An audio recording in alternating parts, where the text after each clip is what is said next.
Bora fofocar sobre os livros que eu li no mês de março?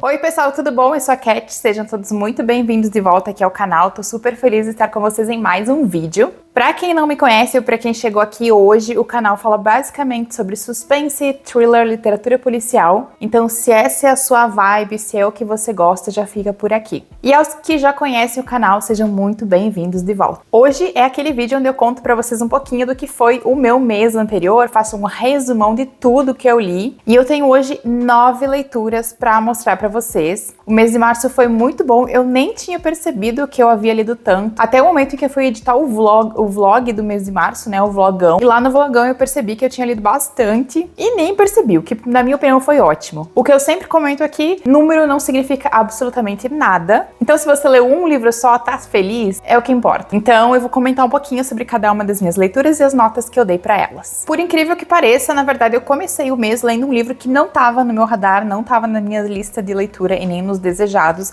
que foi uma releitura que eu resolvi fazer, que foi Os Garotos Corvos, da Meg Stiefvater. Essa aqui é uma fantasia urbana que ela foi muito famosa lá por 2010, eu acho. 2013, realmente. É uma quadrilogia, são 4 livros, esse aqui é o primeiro. E eu era fissurada, eu era apaixonada por essa série na época do lançamento. E eu resolvi reler o livro do nada e foi super gostoso voltar para essa história. Ela é uma fantasia urbana que se passa em uma cidade chamada Henrietta, que vai acompanhar um grupo de jovens que estudam ali. E um desses jovens, que é o Gansey, ele é obcecado por encontrar as linhas de energia, as linhas lei. E tudo vai rondar ali ao redor dessa busca dele pelas linhas de energia e por um rei mítico que ele acha que está enterrado em uma das linhas leis dessa cidade. É uma história super criativa, os personagens são muito bem delineados e foi muito legal voltar para essa história. Se eu tiver um tempinho, se eu conseguir, talvez eu releia os próximos livros, mas enfim, não vou fazer nenhuma promessa. Mas se você gosta de fantasia urbana, pode ser que você curta esse livro aqui. Depois eu li um lançamento da diva Nora Roberts aqui no Brasil, que foi Jogos Mentais. Esse é um romance com uma pitada de suspense e também com sobrenatural, porque a protagonista, que é a Thea, ela tem capacidade de ler mentes, tanto o passado quanto um possível futuro das pessoas. Isso é um dom que ela tem, que a família dela tem, as mulheres da família têm, e ela vai precisar aprender a lidar com isso. Eu gostei desse livro, eu achei um bom livro, eu dei 3 estrelas e meia pra ele, mas eu não amei esse livro. Eu fiz uma resenha sobre ele, onde eu expliquei um pouquinho melhor sobre isso, mas eu acho que eu gostei da Thea, do desenvolvimento dela como personagem, eu acho que isso foi super bem feito, mas eu senti que faltou um molinho, faltou uma picância na história, sabe? E a questão do dom da Thea, que era uma das coisas mais interessantes e que eu queria ver muito bem explorado, não foi. Na verdade, o dom dela meio que fica esquecido no churrasco ali ao longo da história, e eu acho que poderia ter sido melhor aproveitado. Mas é um livro bem bom, e se você é do tipo que gosta de histórias bem emotivas, que falam muito sobre família, sobre conexões familiares e como o amor pode salvar alguém, vá pra essa história que você vai gostar. Depois eu li outro lançamento, né, que foi A Casa da Noite, do Dionísio. Esse livro é uma delícia. Ele é o primeiro terror do autor, ele é um livro bem curtinho, olha, pra você ler assim, ó, rapidinho. E ele fala sobre um jovem chamado Richard, que um dia ele e um amigo estão aprontando várias, enfim, e esse amigo vai ser sugado por um telefone público. E é isso mesmo que você escutou, tá? É isso que vai acontecer com o garoto. E claro que quando o Richard conta pra polícia, ninguém acredita no coitado e todo mundo acha que ele fez alguma coisa com esse amigo dele. Ele é um livro que ele tem um terror meio anos 80, aquela vibe de crianças sendo colocadas em situações absurdas e de apuros, onde elas não entendem muito bem o que tá acontecendo, mas elas tentam resolver. É um livro criativo, bem escrito, um bom mistério. Você vai ler, ó, num dia, provavelmente. Eu dei 4 de 5 estrelas pra ele. Depois eu fiz uma outra releitura.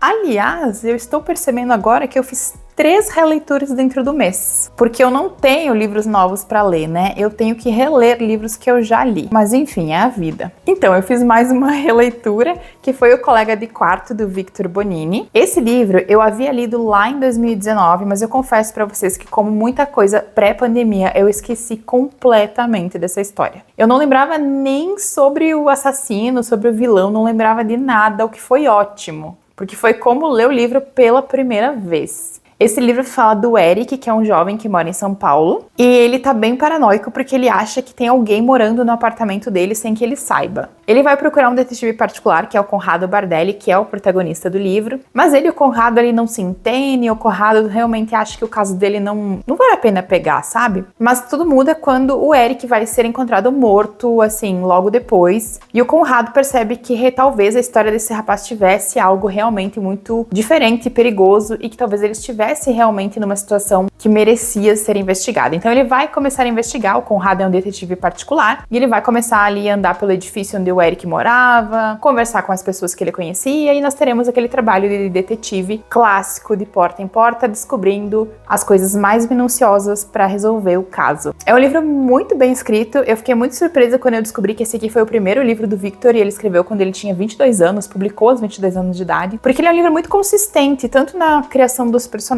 quanto na criação da história mesmo. Vou fazer uma resenha específica para ele, para deixar aqui no canal, mas gostei demais, 4 de 5 estrelas. Depois disso eu li um livro da minha diva, que é a Tana French, o novo livro dela, que saiu pela Dark Side, que é o Árvore de Ossos. Eu sei que a Tana não é uma escritora que agrada todo mundo, porque a Tana escreve suspenses mais dramáticos e mais melancólicos. Eu amo suspenses melancólicos, tanto é que eu adoro ler os nórdicos, que tem muito disso, mas eu sei que não é todo mundo que curte ficar lendo ali sobre um mistério e que você tem que entender a vida dos personagens, mas eu amo, e nesse caso aqui, então, eu achei fantástico. É um livro maravilhoso, 5 estrelas, eu fiquei assim, ó, biruta no final desse livro. O final é muito intenso, tem muita coisa pra pensar no final dessa história. Esse livro conta a história do Toby. O Toby é um jovem que vive uma vida totalmente normal, cheia de planos pro futuro, ele é um cara muito gente boa, até um dia em que ele vai sofrer uma violência, ele vai ser atacado, e esse ataque vai deixar ele no hospital por muito tempo e vai mudar totalmente a vida dele, porque ele vai ficar com sequelas físicas e mentais também desse ataque. A partir daí ele se muda para mudar com um tio na casa deles de infância, e é ali no meio dessa convivência que eles vão encontrar um cadáver, uma ossada dentro de uma árvore, dentro de um olmo que está na propriedade do tio dele. Esse cadáver, enfim, vai ser identificado, a gente vai saber quem é, e a questão é quem é que teria colocado aquele corpo dentro daquela árvore na casa do tio dele. E aí nós vamos,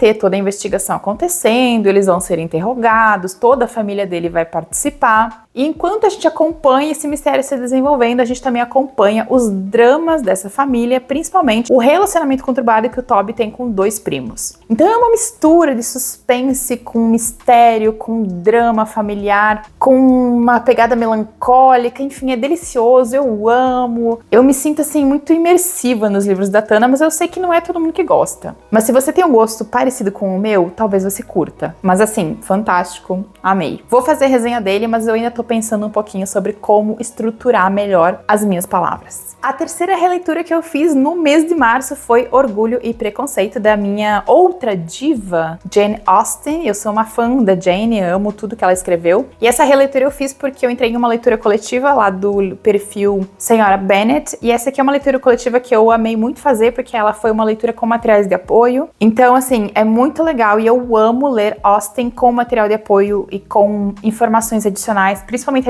informações sociais e históricas. Eu acho que ler Austen, entendendo o período em que ela viveu e entendendo a sociedade em que ela estava inserida, faz tudo ter muito mais sentido. Porque a Austen era uma pessoa muito antenada e muito crítica do seu próprio tempo. Então, quando você consegue vislumbrar melhor a bolha social no qual Austen vivia, você percebe que tem muita coisa nos livros dela que são propositais, que são colocadas ali para cutucar alguma coisa. Então, maravilhoso. Não preciso falar nada sobre o enredo desse livro, Todo mundo conhece, e quem não leu o livro com certeza assistiu o filme, também é maravilhoso. Mas foi uma releitura deliciosa, eu amei muito. Eu quero fazer uma resenha do Orgulho e Preconceito, mas sabe quando você tem tanto pensamento sobre um livro que você não consegue estruturar? Eu fico assim com esse livro. É por isso que até hoje não tem nenhuma resenha aqui no canal sobre Jane Eyre, que é meu livro favorito da vida, mas eu simplesmente não consigo coordenar meu pensamento pra fazer uma resenha do livro que eu mais amo na vida. Esquisito, né? Enfim, em algum momento talvez surja uma resenha de Jane Eyre aqui no canal e uma resenha de Orgulho e Preconceito. Eu só preciso organizar meus pensamentos. Outro livro que eu li também, esse aqui eu também recebi da editora Record, foi O Segredo de Roosevelt, do Steve Berry.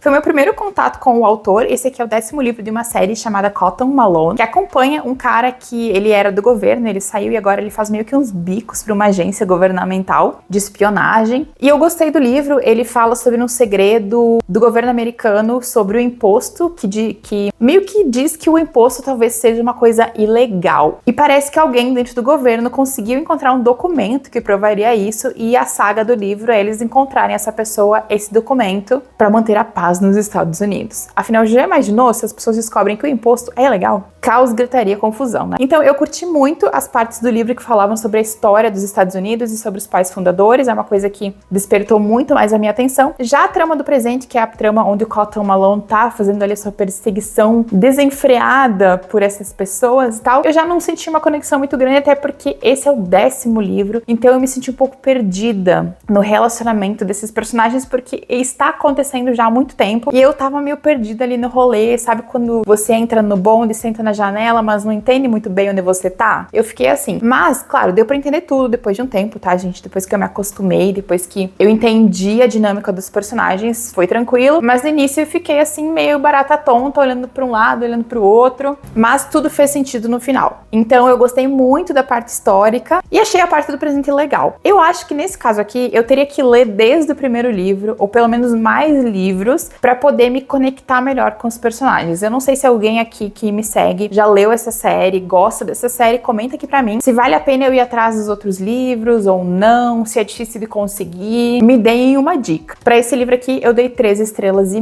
Ah, eu não comentei, mas pra Orgulho e Preconceito, obviamente eu dei 5 estrelas. Li outro livrinho delicioso da Agatha Christie. Vocês sabem que esse ano eu tô participando do desafio Read Christie 2025. Consiste em ler um livro da Agatha por mês dentro de um tema pré-estipulado. E o tema desse mês era performistas, e o livro escolhido foi Um Corpo na Biblioteca. E no caso, performistas, porque nós temos aqui bailarinas, dançarinas em um hotel, e ele fala sobre atrizes também. Esse é um caso da Miss Marple, e tudo gira em torno de um cadáver de uma jovem que é encontrado dentro da biblioteca do Coronel Bantry, que é um dos amigos da Miss Marple. Nem ele nem a esposa conhecem essa menina, não sabem quem ela é, ninguém sabe de onde ela veio, só que um corpo apareceu na biblioteca dele. Logo a polícia aparece, eles começam a investigar, vão descobrir que essa menina era uma dançarina de um hotel, eles vão até o hotel e lá acaba sendo a nossa cena secundária da história, onde nós vamos conhecer mais um grupo de personagens. Ele é um livro que, na minha opinião, ele é muito divertido de ler. Eu bolei altas teorias enquanto eu tava lendo, eu entrei no modo detetive, eu fiz rascunho, eu botei ali umas 2 teorias doidas que eu achava que era o que estava acontecendo. Eu acertei uma coisa, ou 2, mas não acertei quem tinha sido o assassino. Dessa vez eu nem passei perto. Mas é um suspense que ao final, quando a gente descobre o que aconteceu, a pessoa que, enfim, fez tudo, foi assim, ó, bem engenhosa, viu? Realmente é bem difícil de adivinhar. Mas umas coisinhas ou outras ali eu consegui levantar a hipótese. Então foi bem legal, adorei ler esse livro, e pra ele eu dei 3,5 estrelas. E uma coisa que eu não sei se vocês sabem, é que a LPM agora, os livros da Agatha, eles estão vindo com a folha amarelada. Eu sei que isso faz muita diferença pra muitos leitores, então dê uma conferida, porque eu acho que as novas edições estão vindo com folhas amareladas em vez da folha branca, que uma vez era o clássico, né? Eu também terminei de ler um livro que, coitadinho, gente, eu comecei a ler ele lá em janeiro e eu protelei, deixei ele de lado, esqueci o coitado, mas não foi porque tava ruim, foi simplesmente porque a vida aconteceu e eu botei outras leituras na frente dele, que foi o Identidade Roubada da Nora Roberts. Entre esse livro e o outro que eu li dela esse mês, eu gostei mais desse. Eu acho que esse aqui é mais dinâmico e a questão do suspense e do romance é melhor aproveitada aqui. Nesse livro nós vamos conhecer a Morgan, que é uma jovem que ela tem muitos sonhos, até que ela vai ser vítima de um estelionatário que também é um serial killer. Então, além dele matar pessoas, ele também rouba o nome delas e limpa a conta bancária delas, né, antes ou logo depois do assassinato. Só que ele não consegue fazer isso com a Morgan, ele só consegue aplicar o golpe financeiro dela e ela vai, assim, perder tudo. Ela perde a casa, perde o carro, perde a conta bancária. Ele faz inúmeras dívidas no nome dela, assim, um horror. E ela vai ter que se mudar de volta para a cidade onde ela nasceu, onde a avó dela e a mãe moram, porque ela não tem mais o que fazer, ela não tem... Então ela volta pra lá, ela é uma barwoman e ela vai conseguir emprego num hotel muito famoso. E ali nesse hotel, né, ela vai ter que lidar, enfim, com toda a reconstrução da própria vida, sem falar que o cara continua aplicando golpes financeiros com o nome dela e ele vai matando gente pelo território, porque ele é um serial killer. Então, assim, a vida dela meio que vira de cabeça pra baixo nesse sentido, assim. Então a gente acompanha aqui ela nesse conflito com esse psicopata e você tem também todo o desenvolvimento do relacionamento dela com a mãe e com a avó. Ela vai ter um interesse romântico no hotel, né, em alguma pessoa ali do hotel, e também vai ter a reconstrução da vida dela do zero. Eu gostei do mocinho desse livro, ele é bem turrão, meio quietão, assim. Eu também gostei da protagonista e uma coisa que eu gostei mais nesse livro do que no outro é que eu acho que esse livro aqui tem um pouco mais de conflitos. Lá no outro que eu li, os Jogos Mentais, até ela era muito boa e não tinha nenhum conflito na vida dela, sabe? Ela tinha uma boa vida, uma família amorosa, um emprego maravilhoso e um par romântico bom também. E nesse livro a Morgan tem ali uns conflitos, eu acho, um pouquinho mais elaborados, então eu gostei mais desse. Esse aqui é mais Nora Roberts clássico e o outro, Jogos Mentais, é mais Nora Roberts nova fase. Então você escolhe aí qual das fases você quer ler. Mas enfim, gostei desse. Pra esse aqui eu dei 4 de 5 estrelas. Eu acho que foi isso mesmo. Então essas foram as minhas leituras do mês de março. Comentem aqui comigo o que vocês acharam, se vocês gostaram ou não. Comentem também o que vocês leram, como é que foi o mês de março de vocês. Teve alguma leitura incrível que você me indica? Eu vou deixar esses livros listados aqui embaixo também. Então se você quiser dar uma olhadinha em qualquer um deles, olhar a sinopse com mais calma ou mesmo comprar algum deles, os links estão disponíveis. Não se esqueça de curtir, comentar, deixar um hype e a gente se vê no próximo vídeo. Beijo!